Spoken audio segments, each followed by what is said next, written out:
What's the final exam? When? When? Is that next week? Yeah. The 8th. The 8th is what? Is Monday? Right, it's Monday. From 9:45 to 11:45 in this room. Okay, so I'm telling you exactly what the problems are, okay? Now, so the first one, how many problems we have? 1, 2, 3, 4, 5, 6, 7, 8, 9. Okay, so it's 10 problems. Because it's 2 hours, so it's going to be 10 problems, 10 points for each problem. So the first problem will be the sample hole circuit. Are you going to have it posted, the problems? Or No.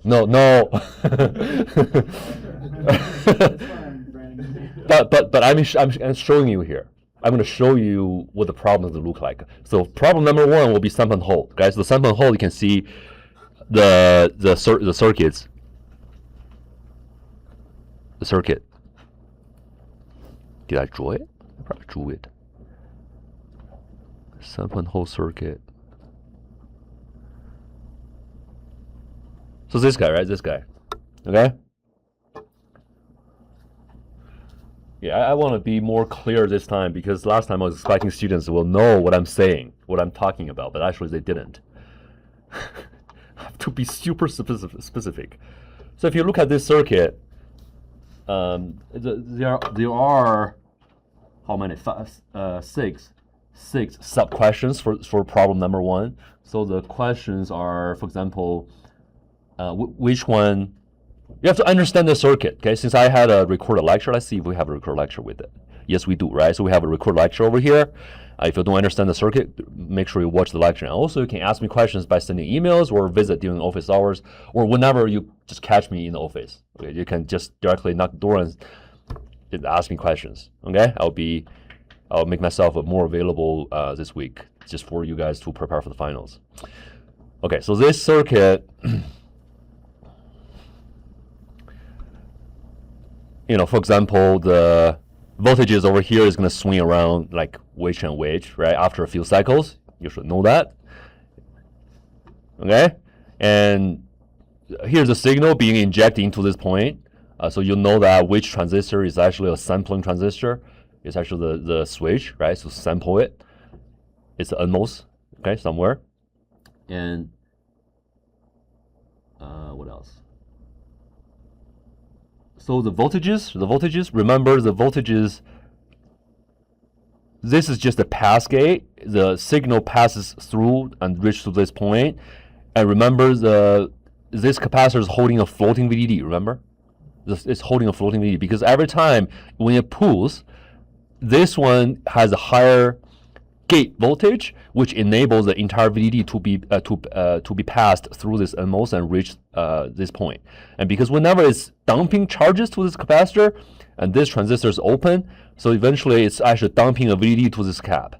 And then whenever it's getting shut off, it's just having that floating VDD being stored on the cap. Right? So whenever this VS is being injected into this point, it's actually going through this transistor and being added to this floating VDD. So eventually the voltage at this point becomes VDD plus VS. You'll watch the videos. I mean, so this is also recorded. If you rewatch this recorded video and then you don't understand, you can go back to that video which explain this problem in more details. Okay, so that VDD, see, VDD plus VSIG, right? So VDD plus VSIG. And that one will be able to pass this PMOS. Why? Because the gate voltage here of the PMOS is VSIG signal, okay? So the VSG becomes VDD plus VSIG minus VSIG, which is VDD. It's a constant VSG as well. So the entire signal here is able to pass and reach to this point. And so this voltage becomes VD plus VSIG, and it's all shorted to this voltage here. So this VG is also VD plus VSIG. And this is VSIG, right? I label this as VS, but this is also VSIG, V signal. And so the VGS of this sampling transistor becomes VDD as a constant. So the final goal is to create a VDD plus VSIG at VG, so you are getting a constant VGS to keep the signal not getting distorted. Okay, I know I'm going really fast, okay, but I just went through the major concept of this circuit. So I'm asking 6 questions about whatever I just described for this problem. You can always find details from the recorded video.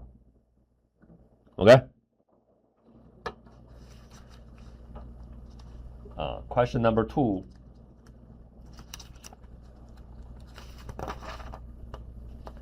Will be the star block.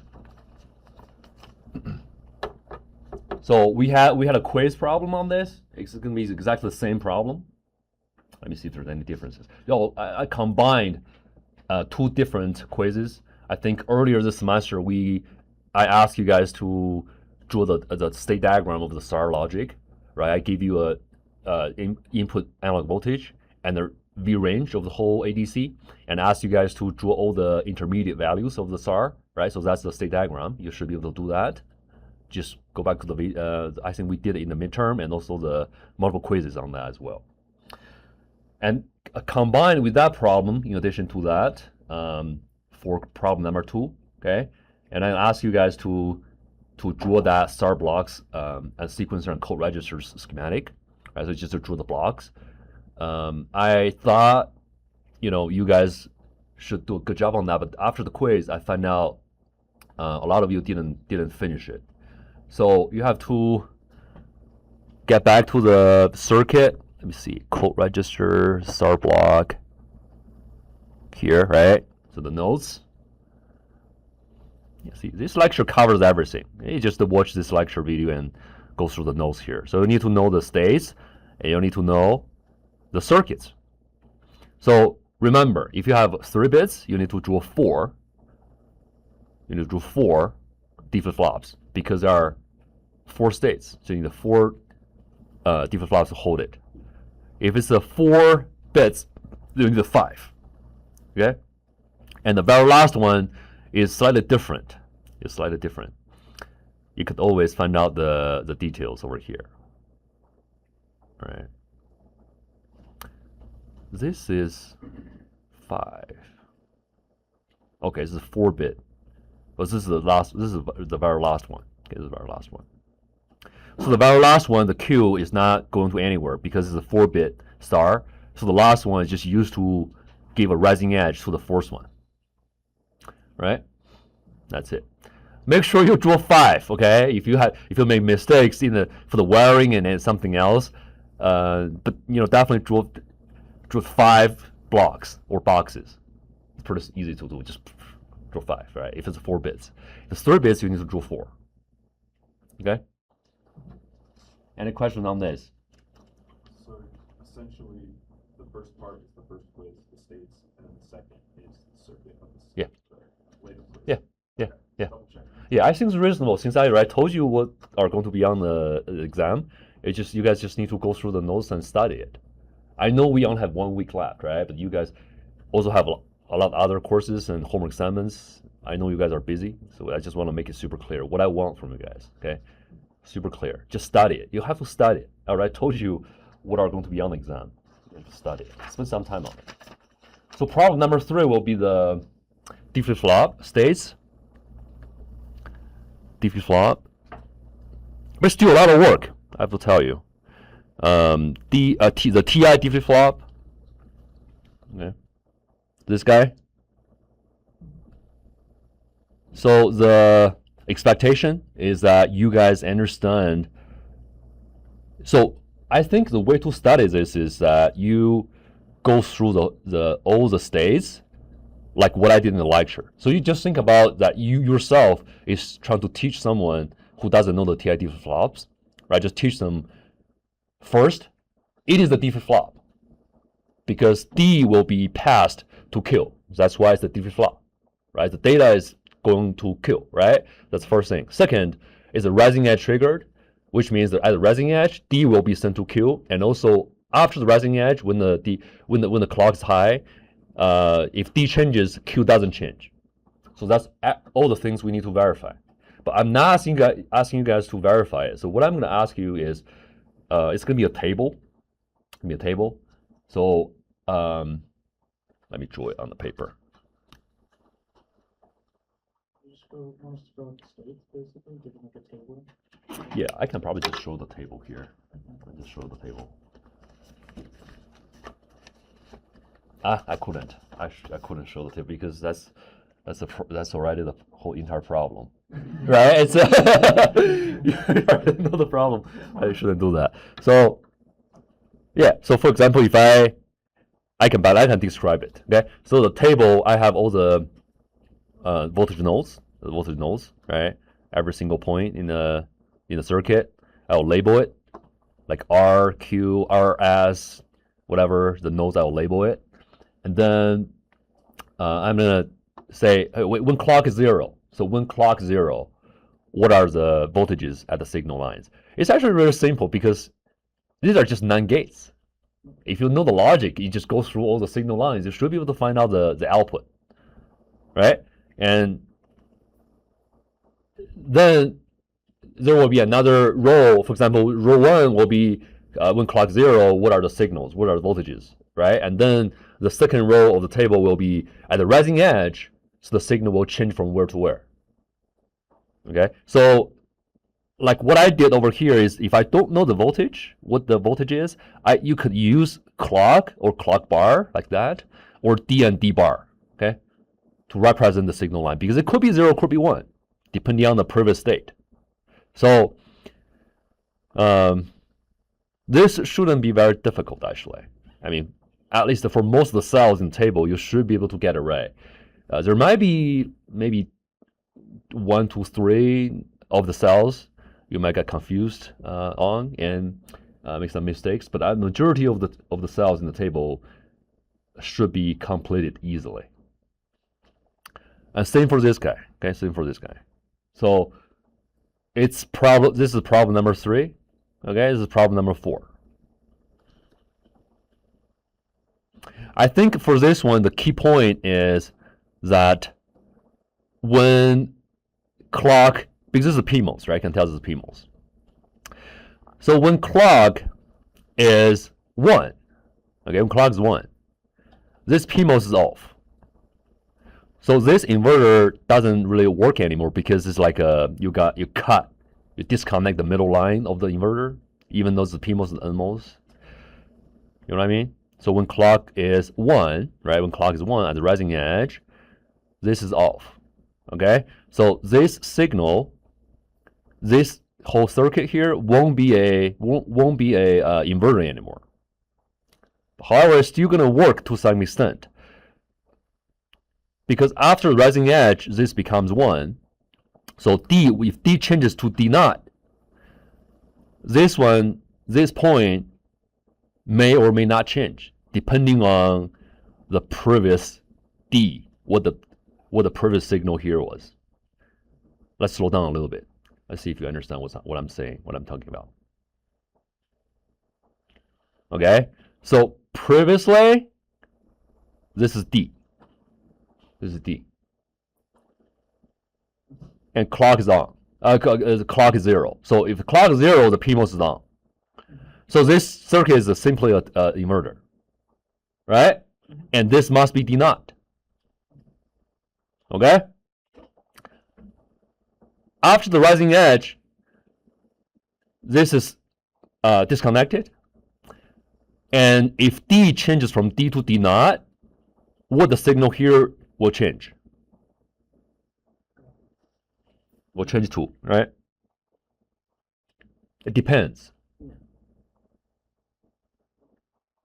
If, for example, if D changes, if this signal line, the data changes from D to D naught, you are thinking, hey, D to D naught of the gate of the NMOS, because this is totally disconnected. You are not looking at anything on the top. It's basically this point here is just a floating voltage. It was either put up or put down, depending on the D, the voltage of over here, right? Because it was an inverter. It could be 1 or it could be 0. Doesn't matter. Okay. So it totally depending on D, right? So totally depending on D. So if D to D naught, it opens up this NMOS. This will be discharged to 0.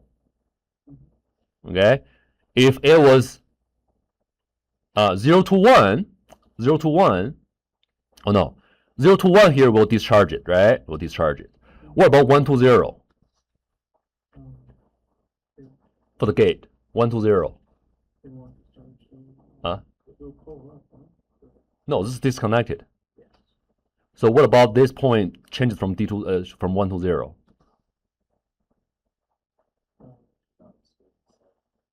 Yeah. So what's the conclusion?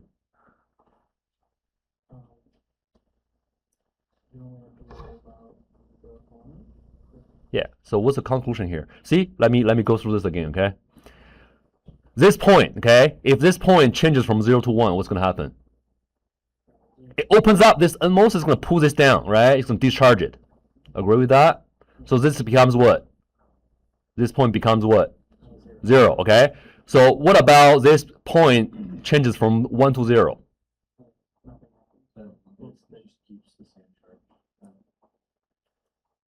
Yeah, because when this was 1, this was discharged, right? And it becomes 0, it's getting shut off. So this stays at 0. So what's the conclusion here? It's always 0. This point will stay at 0. It's either discharged or stay at 0. So it's always 0. If this guy is always 0, it's always disconnecting this one or shutting off this NMOS over here. So this voltage is not going to be changed. And that is why after the rising edge of the clock, if D changes, this signal doesn't change. That makes sense? That's why it's a rising edge triggered DV flop. And for the following circuits, this signal actually is a signal is inverted from here. So D here, D here, because it's getting inverted twice. Once, twice. And clock is rising edge, so this is on, this is the inverter, right? Okay, so D, D naught, D. So whatever this voltage is, Q will be that voltage. Make sense? Because this is not changing. That's why after rising edge. Okay, so that's just a major concept of this circuit. And this is problem number 4. It's the same thing as a table. And I labeled some of the voltage nodes and give you some of the clock signal, 0, 1, rising edge, whatever. You just fill in the table with all the with all the voltages. All right. Problem number 5 will be the DNL and INLs. DNL and INLs. I would say that did we have a time to run through one of the examples? Let me see if we did it. Yeah. Okay. So we did this briefly over here. We go through the DNLs, but not the INLs. So I'm going to give you a table, and with all the voltage output and IDU outputs and digital inputs, it's going to be the DACs, okay, DACs, DNLs and INLs. So all the numbers are listed in the table, and then I ask you guys to calculate the DNLs for the points that have a DNL, then you'll need to find the DNL of it, and INLs. So I didn't have an example in the lecture, so the question is, do we still have some examples? Yes. So go to the spring semester.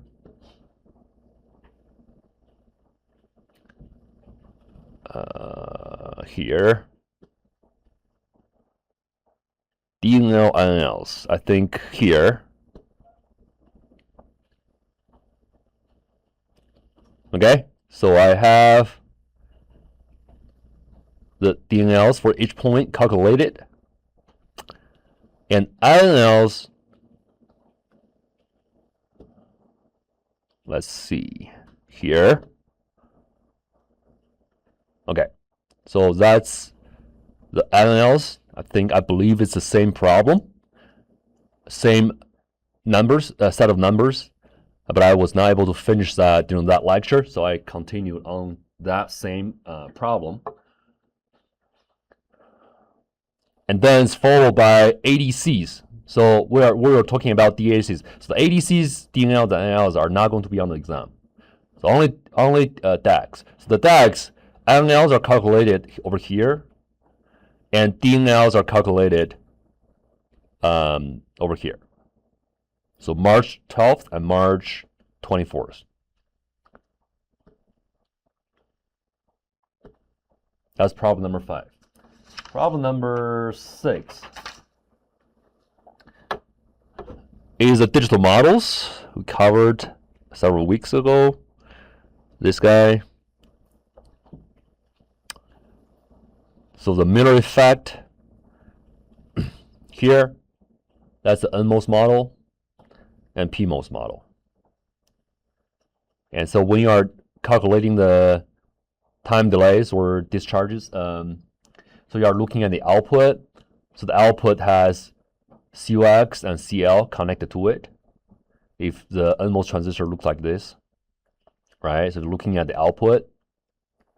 So Rn, the channel resistance, is a resistor involved in the time delay calculation. So it's basically 0.7 R and C. C will be the two capacitors added to each other, and eventually it's 0.7 Rn and COX plus CL, right? So that's going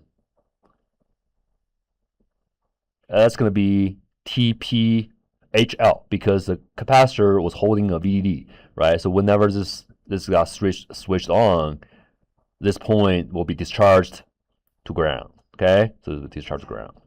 So that's why it's called a TPHL.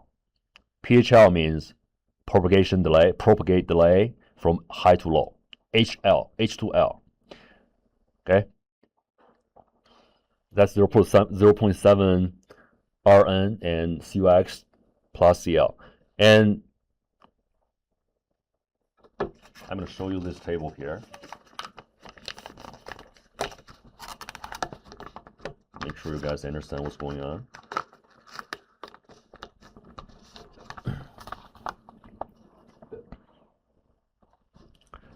So see the table like this. It's a little bit context from the textbook. You'll see that there are two different categories. One is called the long channel, one is called short channel. Okay, just make some notes here. Long channel, so both technologies from the textbook are the technology made up by Dr. Baker from some kind of references that I don't know the source of it. So because all the PDKs and all the processes, the parameters are associated with some NDAs. But the thing is, he was able to publish the textbook, so he has to modify the parameters of the models. So he actually designed, I think he designed all the models in a file. So these are different from the C5 models we use for the labs. So these are two different models that he used for all the examples in the textbook. So the long channel one is a 1 micron technology, it's a 1 micrometer technology, and this is a 50 nanometer technology. But none of them are fabricatable. These are not for fabrications. It's just for simulations in the textbook examples. So the long channel is 1 micron, and this is 50 nanometers. And this one uses the 1 volt as a VD, and this uses the 5 volts.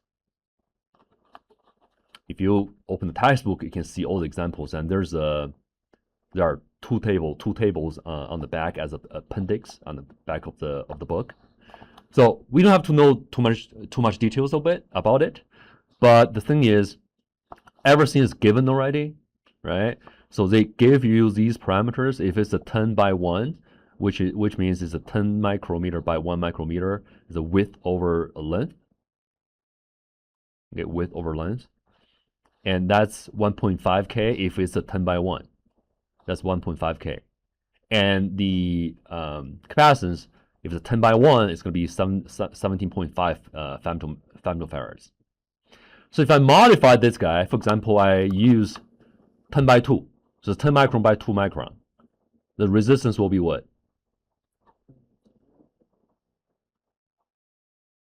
10 by 2. 10 by 2 means 10 micrometer wide and 2 micrometer length long.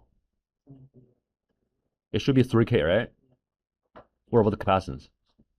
Should be doubled because the area is doubled. Imagine a little rectangle, right? So if the width is not changing, but the length changes, is getting double. So you are getting twice as much as resistance over here. No. Yes, right? So twice and twice. All right, what about 20 by 1? 20 by 1. 20 by 1, so it's wider, right? Wider means it's equivalent to you just place 2 resistors in parallel, equivalent resistor in parallel. So you are actually dividing that by 2. So the resistance will be just divided by 2. But the capacitance is also doubled, right? It's more area. Okay, so just something like this. Okay, I'm gonna modify the ratio here and let you guys find out the capacitance and resistance, and then calculate the time delay. Okay, so you have to know the model's circuit, right? Have to know the model circuit in order to calculate, to list all the equations here for the calculation. Any questions on this? No? Make sense? Okay. Wait, it's not very Huh? capacitance and not. Oh, is it in another circuit? Which one? Oh, this one? Oh, it's like a, never mind. Yeah. This is problem number 6. Okay. Problem number 7 is asking you to calculate the time. The first, draw the 1 pair of the inverters in a ring oscillator, because the ring oscillator has, it's basically this circuit. Okay. You have to draw everything. It's closed book, closed notes. Okay, you have to draw one inverter here and draw the connection, and also draw another inverter next to it. You don't have to draw many, like 5, right? I'm just looking at the critical node in the middle. It's output to the input. So basically this model, and you have to know the capacitance here and here, and then you should be able to calculate the TPLH and TPHL of this guy. And I may ask you to calculate the frequency of the certain number of inverters inside the ring oscillator. So you need to know this equation. So N over here is the number of inverters in the ring oscillator. Okay, I may also ask you that if I need the ring oscillator's output to be larger than, for example, 500 megahertz, right? 500 megahertz, and you want to use this equation to calculate that how many stages do you need, and if it's not an integer, you want to round it up to an integer, just in case. It's really simple, just simple algebra. That's problem number 7. Problem number 8 is really simple. It's just this equation here. It's given, okay? So if you couldn't figure out any other problems, basically you should earn 10 points at least for the final. Sorry, 10 points at least, okay? This is 10 points. It's given. All right. A little bit memorization but you have to understand that I equals Q over T, and Q is VD times C, and things like this. So knowing this equation is critical because we want you guys to know that the power consumption of the ICs depends on the square of the VD and the frequency, right? So this is something you can control, right? If you run higher frequency, you get higher power consumption. If you lower the VDD, you're actually dropping the power consumption drastically. So that's why we want you guys to remember this equation, right, and know how to derive it. And problem number 9 will be something similar to what we did in the midterm. You guys didn't do a very good job on that. That's the decoder circuit. I remember we had a decoder. Let me open that up. Oh, you have your midterm, right? So the decoder circuit, and I'm picking up one of the outputs and let you guys simplify the logic. It's basically the same problem, but I just changed to a different column, and I modified the outputs, the ones, at different locations and different numbers of ones. So you look at the ones, you simplify the truth table and find out the minterms of that output, and design the C diagram of that AOI logic, right? So it's from truth table to layout. From truth table to layout. Any question on this problem? So I don't have an example over here. It's on the midterm. No? That's problem number 9, okay? Problem number 10, which is the last problem, it's just a cross-section drawing. I think this is also a very simple problem. So knowing the cross-sectional view of the CMOS is very important. A lot of students are getting jobs in the process engineers in the semiconductor companies. So I think reinforce this a little bit will be beneficial. So I just randomly grabbed one snapshot from the textbook and drew a cross section over it. So make sure you guys know how to draw the cross sectional view of that layout. Okay, that's it. 10 problems.